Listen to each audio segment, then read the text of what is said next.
Assalamualaikum warahmatullahi wabarakatuh. Perkenalkan nama saya Gina Delianti Ramdan.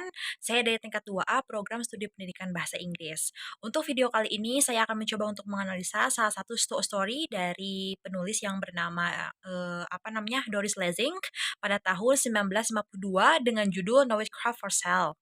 Di sini saya akan mencoba untuk menganalisa unsur intrinsik dan juga etristik dari short story kali ini. Video ini untuk memenuhi salah satu tugas dari mata kuliah FOL atau Foundations of Literature. Happy watching! Oke, mari kita mulai dengan sinopsis ya, atau summary dari short story ini.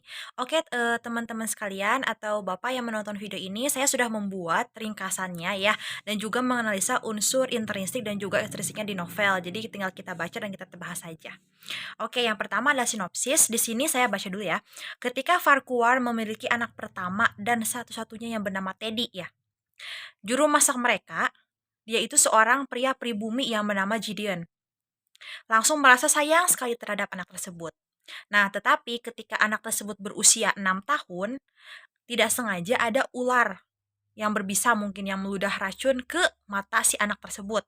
Nah, Gideon ini karena sangat sayang terhadap anak tersebut, dia langsung menyelamatkannya dari kebutaan. Dengan cara apa? Dia menggunakan tanaman tradisional.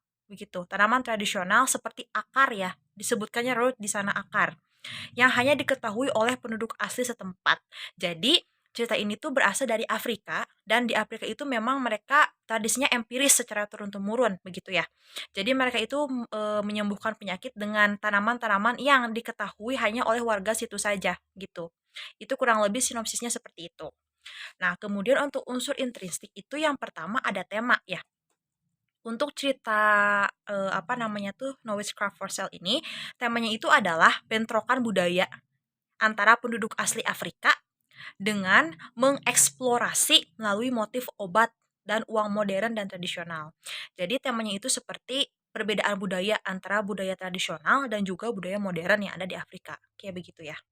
Dengan menyampaikan itu dengan cara apa? Nah, di novel ini tuh, di story ini tuh dia menyampaikannya dengan obat-obatan begitu. Dengan contoh budayanya itu adalah pengobatan tradisional kayak gitu. Berupa tadi akar ya, akar tumbuhan yang itu tuh hanya diketahui oleh warga itu situ-situ saja gitu ya. Nah, sekarang kita masuk ke tokoh dan juga penokohan atau karakter ya. Di sini yang saya tangkap itu, si cerpen ini tuh ada 3 tokoh. Yang pertama si juru masak tadi, Gideon, terus si Teddy ya sebagai anak yang si Gideon sayangi, dan juga sebagai terakhir itu the Farquhar's family ya, kayak gitu, keluarga Farquhar. Di situ ada nyonya dan juga bapak si Farquhar gitu kan ya. Tuan dan nyonya maksudnya, tuan dan nyonya Farquhar. Oke, kita bahas satu persatu. Yang pertama Gideon. Si Gideon ini adalah karakter utama. Dia adalah penduduk asli Afrika yang bekerja sebagai juru masak di keluarga tersebut dan tinggal bersama mereka. Dia itu berperan sebagai seorang pelayan yang setia dan juga menyayangi putra tuannya. Iya, menyayangi si Teddy itu kan. Terus yang The Farquhar's family-nya, mereka itu adalah orang kulit putih ceritanya di Afrika. Mereka hanya memiliki satu anak, yakni Teddy, dan sebagian besar cerita itu berfokusnya pada si nyonyanya, nyonya si Farquhar's ini, yang merasa bangga bisa mengandung seorang putra. Lagi juga, keluarga ini digambarkan sebagai keluarga yang sangat religius, begitu. Terakhir, tokoh, pembantu ya, kayak Teddy ya.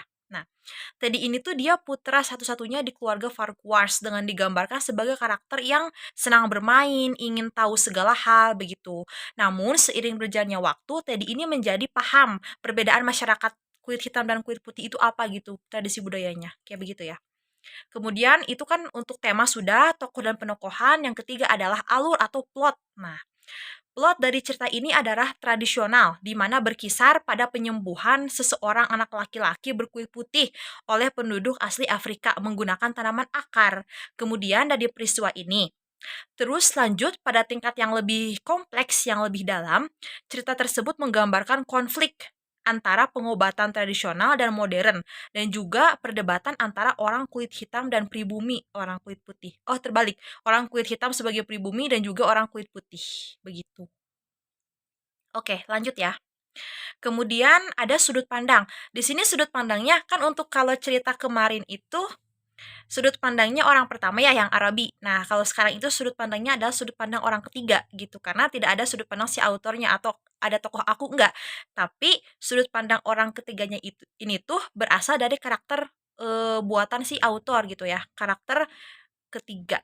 Sorry, karakter karakter utama tapi sudut pandangnya orang ketiga begitu ya. Sudut pandang orang ketiga ya. Karena karakter utamanya itu bukan si naratornya gitu, tapi si Farquhar dan Gideon kayak gitu ya. Terus settingnya. Nah, kalau settingnya ini tuh udah ketebak ya dari awal juga karena ini konflik yang populer sih kayak politik apartheid di Afrika ya. Setting ini berasal dari Afrika gitu. Jadi settingnya di Afrika gitu. Di masyarakat yang mereka itu masih apa namanya itu tradisional gitu dari segi apapun termasuk dalam pengobatannya. Untuk majas kemudian gaya bahasa, dia itu menggunakan penggambaran mental tentang cara karakter bertindak atau mendeskripsikan latar agar teks lebih jelas untuk dibaca. Ya, kayak begitu. Contohnya kayak misalkan ada kalimat di mana karakter itu berjalan dengan bla bla bla bla. Nah, kayak gitu-gitu. Terus setting lokasinya tuh digambarkan dengan sangat rinci dan detail gitu kan sampai tanaman disebutin dan lain sebagainya itu apa penggambaran mental. Kemudian amanat. Nah, apa sih pesan yang mau disampaikan si autor atau cerita ini tuh menyampaikan apa gitu kan ya. Nah, pesan dari cerita ini yang disampaikan oleh penulis adalah bahwa orang-orang dari budaya yang berbeda memiliki pendekatan yang berbeda terhadap kesehatan, tetapi tidak berarti satu pendekatan benar atau salah. Kalau Gina sendiri menangkapnya adalah ya betul kayak gitu. Jadi ada perbedaan budaya dalam satu daerah. Kalau menurut Gina kayak gitu. Tapi nggak ada yang benar, nggak ada yang salah. Maksudnya pengobatan tradisional bisa dilakukan, pengobatan modern juga bisa dilakukan gitu. Itu saja mungkin untuk unsur intristiknya. Coba kita ulang dari awal ya, apa aja tadi yang dibahas. Yang pertama itu adalah tema, sudah. Tokoh penokohan, alur atau plot, sudut pandang, setting lokasi, gaya bahasa, dan juga amanat ya udah. Oke, lanjut ke unsur ekstrinstiknya. Nah, yang pertama tuh adalah latar belakang penulis. Ini aku ngambilnya dari artikel ya, gitu ya. Penulisnya itu namanya Doris Lessing. Dia itu lahir tahun 1919. Sekarang masih ada nggak ya? Nggak ada kayaknya. Pernah tinggal juga di Zimbabwe. Nah, ini fakta yang menarik juga.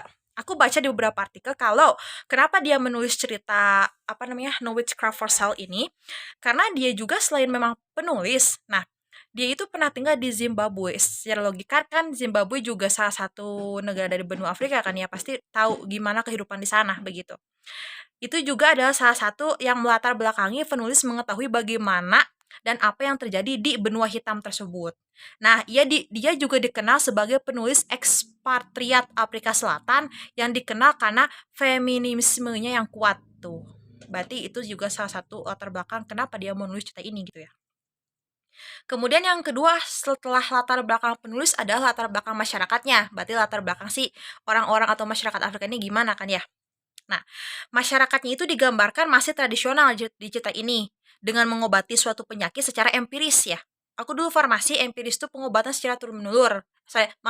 Secara turun menurun. Oke, kayak misalkan kita percaya kalau apa namanya tuh masuk angin tuh dikerok gitu kan ya, pakai koin. Nah, itu tuh sebenarnya tuh empiris ya.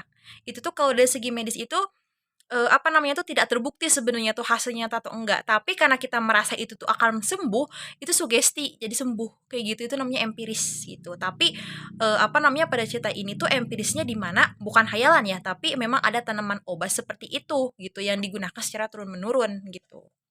Oke lanjut. Kita tahu bahwa Afrika ini dekat dengan alam juga dan satwa. Bahkan sampai saat ini pun ada salah satu seni tertua juga yang ditemukan di sana sekitar usianya 75.000 tahun yang lalu. Nah, wah banget kan? Lalu konflik serupa juga terjadi kan ya, politik apartheid pada tahun 1948 di mana masyarakat Afrika diremehkan karena waktu itu karena warna kulit mereka. Nyambung ya, maksudnya kan politik apartheid itu tuh tahun 1948, sementara novel ini tuh tahun 1952. Berarti udah politik itu juga mungkin menjadi salah satu latar belakang kenapa penulis menulis cerita ini gitu. Terinspirasi dari sana juga mungkin. Dan terakhir adalah kalau unsur ekstristik itu ada nilai-nilai kehidupan. Nah, ini yang Gin analisa, nilai kehidupan yang pertama tuh adalah nilai toleransi ya, kayak gitu. Karena seperti si Gideon ini, yang dia tuh menyayangi Teddy tanpa pandang fisik, tanpa pandang bulu gitu ya, tanpa pandang dia itu berasal dari bangsa yang sama atau berbeda, begitu kan ya, walaupun dia kulit putih ataupun kulit hitam, toleransi itu perlu gitu. Kemudian menghargai satu sama lain gitu ya. Sebenarnya toleransi juga sama ya artinya menghargai satu sama lain, tapi di sini tuh satu sama lainnya dalam artian di mana di dunia ini tuh tidak ada kebenaran yang sepenuhnya benar dan tidak ada keburukan yang sepenuhnya salah, kayak begitu. Ini digambarkan dari si short story ini menjelaskan tentang pengobatan tradisional versus pengobatan modern gitu kan. Sebetulnya tidak ada yang benar, tidak ada yang salah gitu. Itu tergantung kepercayaan masing-masing. Jadi sayalah bertoleransi, kayak begitu. Oke. Udah batuk. Oke guys, karena udah batuk ya berarti sudah tandanya untuk selesai. Oke, memang segitu ya kalau unsur ekstristik. Ada latar belakang penulis, latar belakang masyarakat, dan juga nilai-nilai kehidupan. Oke, itu saja mungkin yang bisa Gina sampaikan. Kalau misalkan terlalu cepat, ya boleh tanyakan juga ya. Oke, makasih. Terima kasih. Wassalamualaikum warahmatullahi wabarakatuh. See you in the next video, guys.